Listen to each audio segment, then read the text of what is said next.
Hey guys, good morning. It is Saturday, and I woke up to see in my Telegram feed an old school picture of Hannah Spurrier, friend and a personal hero of mine, from her lefty days. And the reason why it came up is because Nadine Porter, reporter, journalist, propagandist, whatever you want to call them, at Stuff, did a sort of gotcha sort of article about Hannah's past and how Hannah used to be a greenie and she was a lefty and she's very active in that space, and how she's, their sort of dismay and shock and confusion of how such a good woman could suddenly become a conservative or have a differing view than what she once held.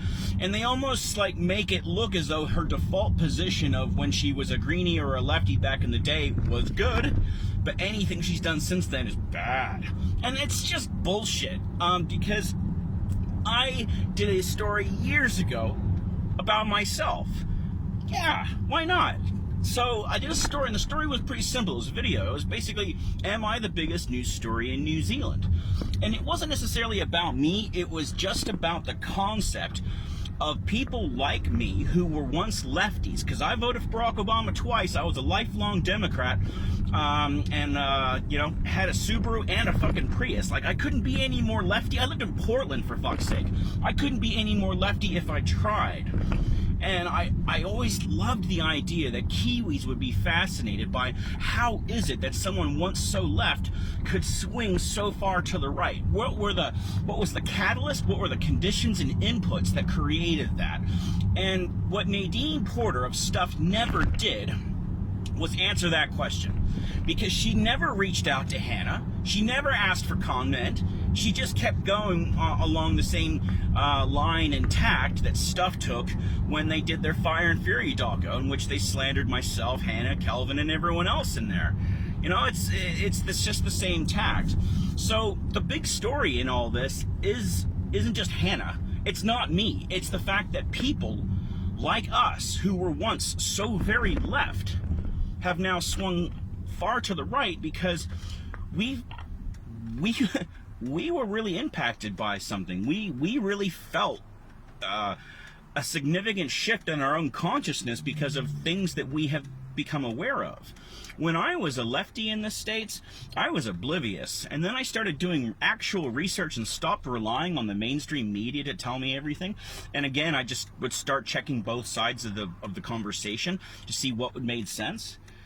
And over a long enough period of time, the pendulum swung, but not fast. It didn't take it's taken a while for me to swing this far to the right, because it's not something you do out of a knee-jerk response or reaction.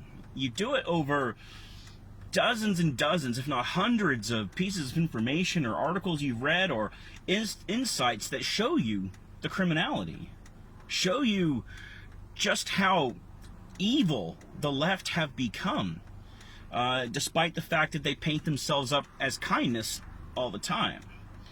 And so that's the story. How is it that people like me, two-time Barack Obama voter, could swing so far to the right? What was the catalyst? What were the details within that? That's the best fucking story.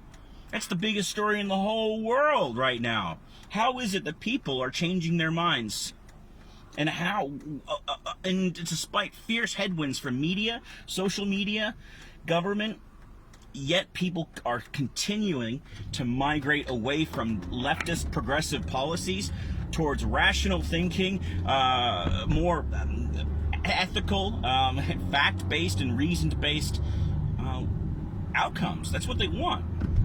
So to Nadine and Stuff and the rest of the swamp, who all you've got right now is basically just continuing on trying to get more mileage out of the Fire and Fury doco, man, you're just making it easier for us. Hannah Spurrier is a smart woman, man. She is not a victim to anything other than the government and the corruption that we are all fighting. This idea that she's somehow against her will, according to the lefties, stuck under Kelvin's thumb, fuck you, you're stupid. It was Hannah Spurrier who got me into the freedom fighting movements of New Zealand, okay? You know why? Because she's a tough chick. Seriously, how could you go wrong? Beautiful, hardworking, an absolute badass who will stand up to anyone. And if you don't believe me, go check out the video where she goes toe-to-toe with David Farrier and Gray Lynn. She absolutely schools that fucker. She's a tough chick, okay? And I admire her and I respect her, and that's why I'll back her. And that is why the media are continuing to fight against her. She is that big question mark that everyone wants to understand, is how would this woman put herself in so much shit for so long, and they just want to understand why. Because humans are curious, man. So how are you going to stop that, Swamp? How are you going to stop them, the rest of New Zealand, from trying to check us out, trying to figure out how we tick? Because they don't trust you anymore, media. New Zealand viewers largely kind of hold you back at arm's length. So thank you for continuing to show how far Hannah has come on her own journey. For people like myself who've also had that same journey, it gives you an understanding of there must be something immensely powerful and life-changing in order for us to do the kind of things that we do, with all the risk and no reward except for a chance at our freedom. Man, seriously, how could that not be a story in the mainstream right now? You know why? Because the Swamp will never televise their own demise. That's our job.